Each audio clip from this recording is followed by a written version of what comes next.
Hello नमस्कार दोस्तों, मैं ऋषभ आपके चैनल एजुकेशन फॉर ऑल में एक बार फिर से आपका स्वागत करता हूं। आज हम लोग एक नई शुरुआत करने जा रहे हैं और इस नई शुरुआत के साथ आशा करता हूं कि आपको बहुत ज़्यादा अच्छा लगेगा। क्योंकि आज हम लोग जो है वो बिहार कांस्टेबल की 21,000 से ज़्यादा जो पद आए हैं उसके लिए अब हम लोग जो है प्रैक्टिस सेट स्टार्ट करने वाले हैं, जो कि आपके इस आने वाले एग्ज़ाम में बहुत ज़्यादा हेल्पफुल होगा। आज हम लोग जो है वो जीके का जो है वो प्रैक्टिस सेट करेंगे और अल्टरनेट डे पर ये करेंगे, और अगला दिन जो है वो साइंस का होगा। फिर उसके बाद हम लोग जो है वो आगे की ओर जो है वो बढ़ेंगे। तो आशा करूँगा कि आपको ये जो प्रैक्टिस सेट मैं जो करवाने जा रहा हूँ वो आपको अच्छा लगेगा। और सारे ये जितना भी मैं प्रैक्टिस सेट करवाऊँगा वो सारे के सारे PYQ होंगे। चलिए अब हम लोग जो है वो वीडियो की शुरुआत करते हैं। ये देखिए आपका बिहार पुलिस का ये लोगो बोल सकते हैं, एक तरह से है। चलिए अब हम लोग जो है वो शुरुआत करते हैं सम्मान अध्ययन से।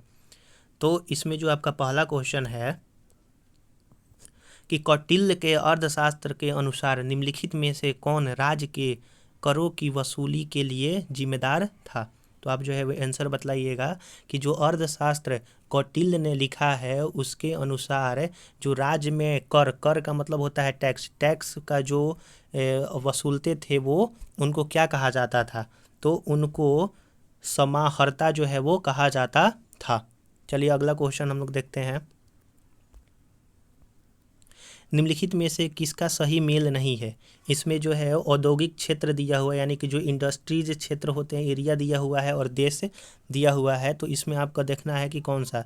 तो जो ओसाका है वो जापान में है, लंकाशायर जो है वो ब्रिटेन में है, फिर उसके बाद सेलम भारत में है, लेकिन फ्रांस में बर्मिंघम नहीं है, फ्रांस में नहीं है, यह जो है वो ब्रिटेन में है। चलिए अगला क्वेश्चन हम लोग देखते हैं।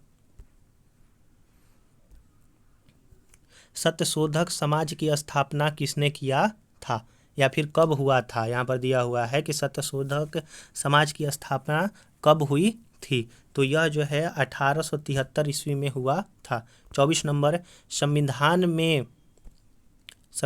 में किस अनुच्छेद में धन विधेयक पर परिभाषित किया गया है। तो आप बतलाएंगे कि संविधान में किस अनुच्छेद में धन विधेयक में परिभाषित किया गया है। तो ये आपका अनुच्छेद 110A है, या फिर क इसको बोल सकते हैं, आर्टिकल 110।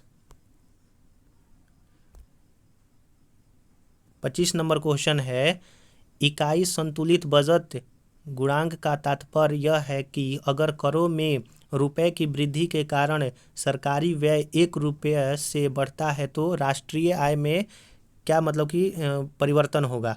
तो वो आपका 1 रुपये से क्या हो जाएगा, बढ़ जाएगा। अगर आपका राष्ट्रीय आय में सरकारी व्यय अगर 1 रुपया बढ़ता है तो राष्ट्रीय आय में क्या होगा, 1 रुपया का बढ़ोतरी होगा। अगला क्वेश्चन देखते हैं। 26 नंबर का क्वेश्चन है कि निम्नलिखित में से कौन सा युग्म गलत है।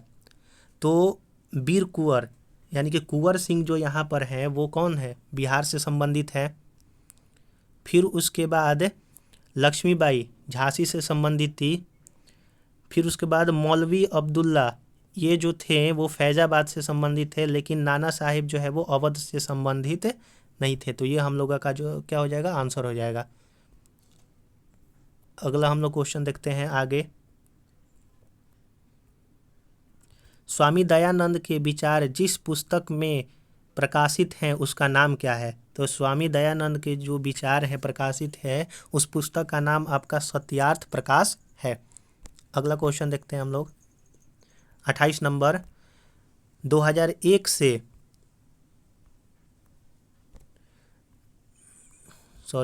2011 के में दशकीय जो भारत में निम्नलिखित राज्यों में से किसमें सर्वाधिक जनसंख्या वृद्धि हुआ था। यानी कि 2001 से 2011 के बीच में जो जनगणना हुआ था उसमें जो दशकीय वृद्धि हुआ था वो कौन सा राज्य का हुआ था। तो वो आपका मेघालय का हुआ था। अगला क्वेश्चन, बिहार में वह जिला जहां वर्ष 2001 से 11 की अवधि में सर्वाधिक दशकीय जनसंख्या वृद्धि पर अंकित की गई थी वह कौन सा आपका राज्य है? तो वो आपका मधेपुरा है। जिला पूछा है, यानी कि बिहार में 2001 से 2011 के बीच में किस जिले में जो दशकीय है जनसंख्या बढ़ी थी? तो मधेपुरा में। अगला क्वेश्चन देखते हैं हम लोग। वास्को डी गामा ने भारत के समुद्री मार्गों की खोज जो है वो कौन से ईस्वी में किया था? तो वो 1498 ईस्वी में हुआ था। अगला क्वेश्चन है 31 नंबर। जब मौसम उत्पाद अधिकतम है तब एक कारक का सीमांत उत्पाद क्या होगा? तो ये आपका जो होगा वो बढ़ रहा है। अगला क्वेश्चन है पूर्ण रोजगार प्राप्ति हेतु प्रभावपूर्ण मांग की कमी को जिस उपाय द्वारा दूर किया जा सकता है वह क्या है? तो वो आपका सरकारी व्यय में वृद्धि करना है। अगला क्वेश्चन, लता मंगेशकर के पिता का नाम क्या था? तो लता मंगेशकर के पिता का नाम जो होगा वो दीनानाथ मंगेशकर था। अगला क्वेश्चन है भारत के उपराष्ट्रपति के निर्वाचन मंडल में कौन कौन शामिल होते हैं? तो भारत के उपराष्ट्रपति के निर्वाचन में संसद के दोनों सदनों के सदस्य जो है वो शामिल होते हैं। अगला क्वेश्चन है 35 नंबर का, संघ और राज्यों के मध्य विषयों के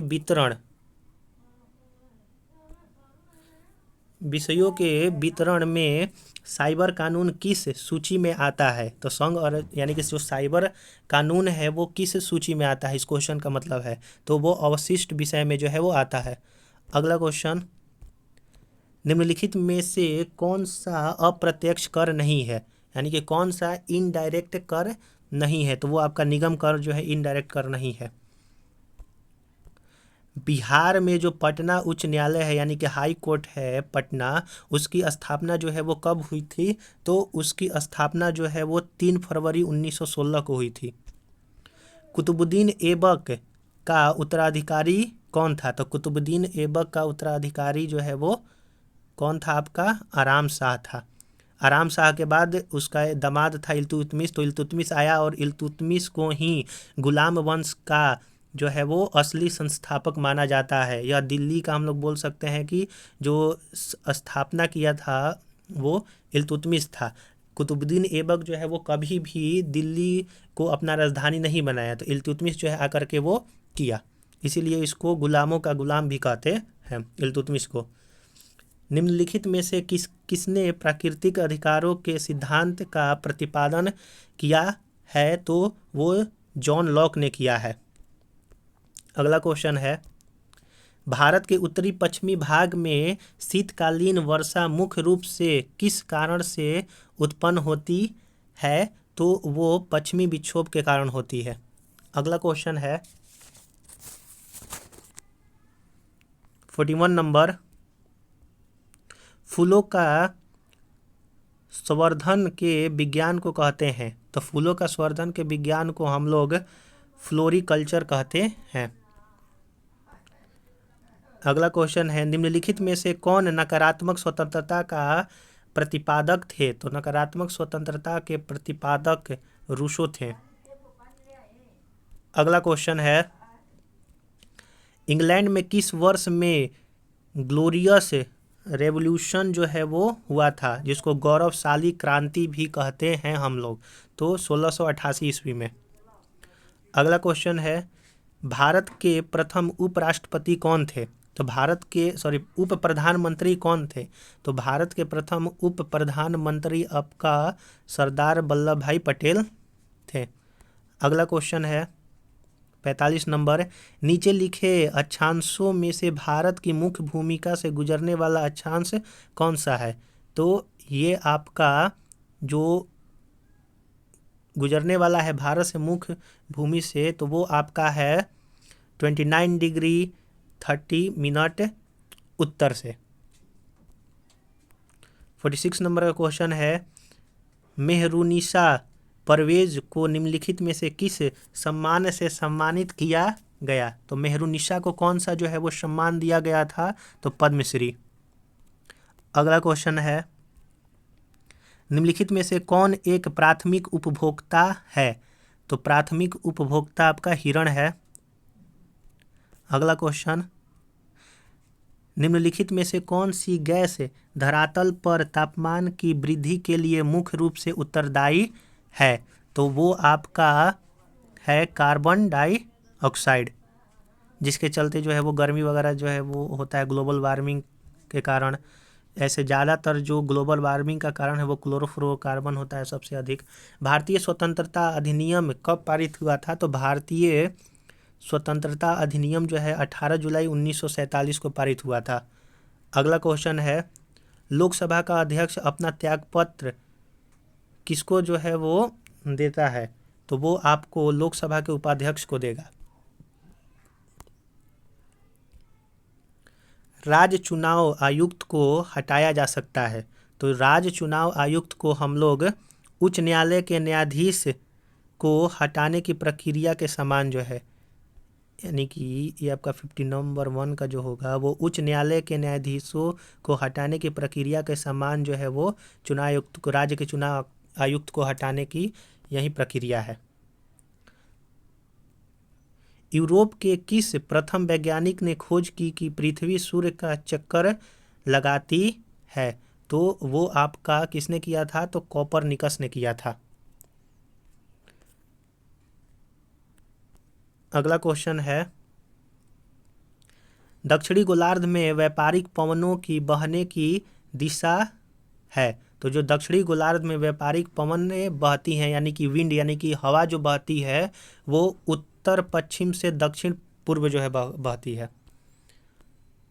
अगला क्वेश्चन है 54 नंबर का, निम्नलिखित में से कौन से जिले में सुंदरी फैक्ट्री स्थित है? तो सुंदर फैक्ट्री जो स्थित है, सिंदूर फैक्ट्री वो कहाँ पर स्थित है?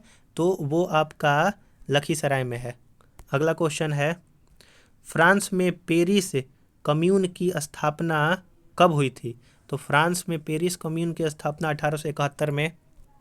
अगला क्वेश्चन है, गांधी सागर बांध निम्नलिखित में से किसका हिस्सा है? तो गांधी सागर बांध जो है वो चंबल परियोजना का हिस्सा है। वर्ष 2011 की जनगणना के अनुसार भारत में लिंगानुपात जो है वो कितना है? तो 943 लिंगानुपात था। भारत में रथ मंदिरों के निर्माता कौन थे? तो भारत में रथ मंदिरों के निर्माता जो होगा वो पल्लव थे। 59 नंबर, इंटरनेशनल नर्स डे कब मनाया जाता है? तो वो 12 मई को मनाया जाता है। अगला क्वेश्चन है जो कि इस पेपर का लास्ट होगा, मंत्रिपरिषद लोकसभा के प्रति सामूहिक रूप से उत्तरदायी होगा, यह जो है वर्णन किस अनुच्छेद में कहा गया है? तो अनुच्छेद 75(3) में कहा गया है। आशा करता हूं कि आपको ये जो है वो प्रैक्टिस सेट अच्छा लगा होगा। ये नंबर 1 है। मैं जो है डेली अल्टरनेट डे करके एक दिन जीके का होगा, तो एक दिन जो है वो साइंस का जो है मैं प्रैक्टिस सेट लेकर के आऊँगा। चलिए अब हम जो है वीडियो को यहीं पर समाप्त करते हैं, अगले वीडियो में मिलते हैं, तब तक के लिए धन्यवाद।